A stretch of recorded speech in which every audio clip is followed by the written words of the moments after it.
สบายดีพ่อแม่พี่น้องเบิร์ดสุขุสุบนเอายินดีต้อนรับเข้าสู่ช่องร้อนทิปเส้นเก่าเส้นเคยสำหรับคลิปนี้เบาร้อนอยู่ที่บ้านถ้ำเนาะเมืองตะแคกแขวงขมวนพามาเบิ่งบรรยากาศ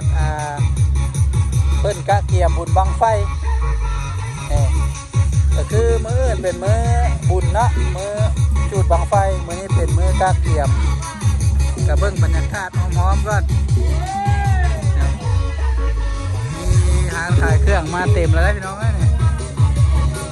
ถือว่าเริ่มคึกคืนแล้วเนาะเพิ่นจัดงานกันอยู่แถวนี้แล้วเนาะแล้วก็จุดบังไฟมันอยู่ทางโน้นเนาะเดี๋ยวจะพาไปเบิ่งนี่จะมีหางขายเครื่องโอ้ไข่ลูกเนาะนี่คือบรรยากาศหอมๆในงานจะมีวงดนตรีมาลงเนาะนี่ว่าวงดิกไม้เนาะเนี่ยบรรยากาศหอมๆเนาะมานี่ถือว่าคุ้มพี่น้องเลยมาบุญบังไฟก็ได้เที่ยวสองอย่างก็คือทั้งได้ชมงานบุญบังไฟแล้วก็ได้ชมถ้ำช้างน้ำเนาะเพราะว่าเพิ่นจัดสถานที่นี่มันอยู่ถ้ำช้างเนาะเทิงถ้ำช้างก็อยู่เทิงเลยเนาะเป็นปากถ้ำเทิงเนาะยากเกินไปแต่เที่ยวชมได้เทิงก็เป็นถ้ำเบิ่งแม่ค้างามน้อยน้องแต่ว่าเพิ่นมีผัวแล้วเนาะได้ขายดีอยู่บ่ได้ขายดีอยู่บ่เดี๋ยวมืดยังมาถ่ายอีกมังนินทานี่เด้อพี่น้องเด้อแม่ค้างามเนาะแม่ค้าลูกนึ่งสามารถมาอุดหนุนได้มีหลายอย่างเนาะแนวกินเป็นตำเป็นอย่างก็มีครบพี่น้องเลยเดี๋ยวไปเบิ่งบอลจุดบังไฟก็เนาะงานบังไฟจะพูดแหละขายอยู่นี่บะมืดยังมาได้อีกในมืดเดี๋ยวมาเบิ้งในนี้ก่อน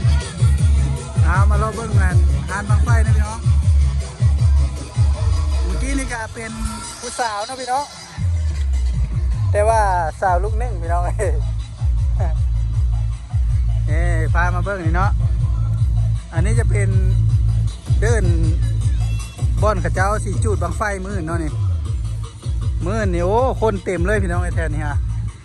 เดี๋ยวบอลลอนจะถ่ายให้เบิ้งเนาะมันนี่ก็ถ้าเบิ้งถ่ายเบิ้งบรรยากาศแบบรวมๆก่อนบอลลอนกับบได้ถือการสั้นมากพี่น้องกล้องก็จะสั้นๆนี่เนาะนี่บรรยากาศเนาะหอมๆเลยเนาะจะเป็นหัวอ้อมเลยเนาะนี่พี่น้องแต่ว่าเข้ามาทางในนี่ก็ได้นี่อันนี้มันเป็นหัวแบบกระเจ้าเฮ็ดอ้อมซื่อกะบ่มีปัญหาอย่างเข้ามาอยู่แถวนี้ก็ได้แต่ว่าการจุดบังไฟก็ต้องระมัดระวังหน่อยนึงเนาะเพราะว่ามันบางเทื่อก็มีเหตุการณ์แบบว่าบังไฟแตกใส่เนาะนี่อันนี้จะเป็นฮานบังไฟนี่เนาะนี่พี่น้องนี่กระเจ้าขึ้นจูดอยู่นะเนาะมันก็ไปพูดแหละทางหลังนี่จะบ่มีบ้านเฮือนคนมีหน่อยมีแต่ป่ามีแต่ดงเนาะมีแต่ผาหินปูนนี่แหละบรรยากาศนี่ถือว่าคักแท้ได้พี่น้อยนี่อยู่แคมผาเลยอันนี้ก็คือบรรยากาศงาน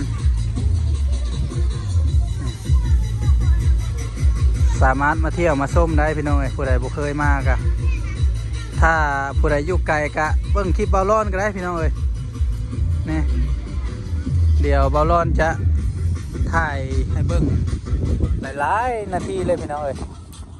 แบบจัดเต็มเลยเนาะอ๋อใช้มีบ่บังไฟนี่ยังบ่มีมืออื่นเด้อมืออื่นมาจูดเด้อ อันนี้เป็นศาลาเนาะเป็นห้องน้ำเก่าแต่ว่าใช้บ่ได้เลยเนาะห้องน้ำนี่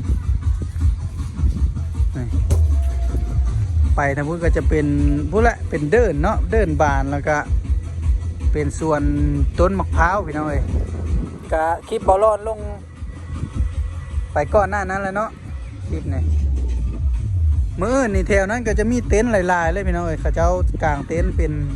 ทีมงานของไผ่ของลาว นี่ผู้ใดที่มีแบบว่าทีมงานหลายๆก็มาหลายเลยพี่น้องเอ้ยส่วนหลายก็เขาเจ้ามาจากในเมืองพวกแหละในเมืองตะแคกหรือว่ามาจากสวรรณเขตหลายทางพี่น้องเอ้ยเขาเจ้ามานี่ซาบอลอนเห็นวิกายโอ้ถือว่าคนนี่มาจากหลายบอนหลายที่เขาเจ้ามาเป็นแบบทีมงานนะหวังว่ามื้ออื่นฝนคือสิบ่ตกแห้งเนาะฝนกะบ่ตกพี่น้องเอ้ยมื้อนี้กะ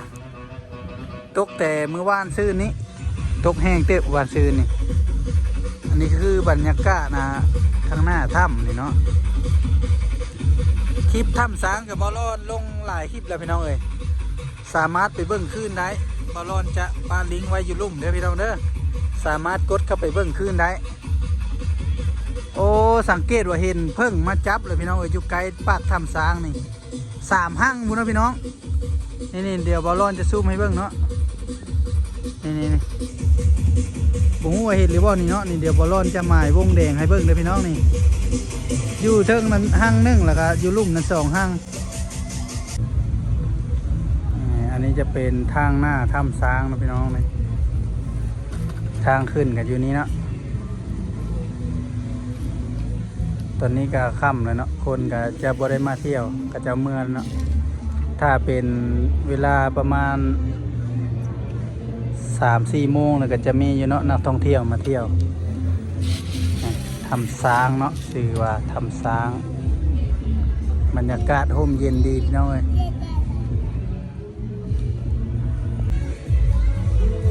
นี่บรรยากาศร้านขายเครื่องนะพี่น้องมีหลายอยู่นะนี่หลายร้านพอสมควรพี่น้องเอ้ย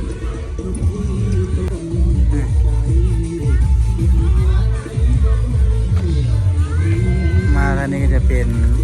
วงดนตรีเนาะมือแรกนี่เพิ่นกระเปิดพี่น้องไอ้ถามเพิ่นแล้วมาวงบิ๊กไม้